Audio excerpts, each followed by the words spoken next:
pagpatay na ang tao, wala ka nang magagawa sa tao na yon.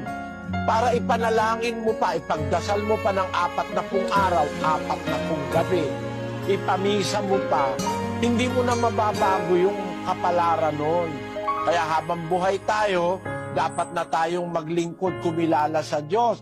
Kasi pagdating ng araw ng paghuhukom, ayon sa ginawa mo, hahatulan ka. Pag namatay ka na, tapos na yung paggawa mo.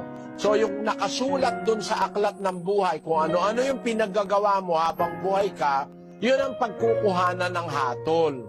Kahit manalangin ka ng manalangin ng iba, magpamisa, araw-araw, buwan-buwan, taon-taon magpamisa, mababago mo pa ba yung nakasulat doon sa aklat ng buhay? Hindi na. Wala namang corruption doon. Wala naman dong lagayan. Hindi ka pwedeng maglagay para, isingit mo naman ito dyan. Walang ganon. Kung ano yung nakasulat na ginawa mo sa buhay mo, samantalang nabubuhay ka, hindi mapapalitan na yon. Yung ngayon ang pagbabatayan ng hatol. O ano pa magagawa ng panalangin o ng dasal? Kaya kailangan habang buhay tayo, magsamantala tayong gumawa ng kabutihan. Kasi mare-record yun. Pagdating ngayon ng paghuhukom, yung lahat ng kabutihang ginawa mo, yun ang gagantihan ng Diyos sa'yo.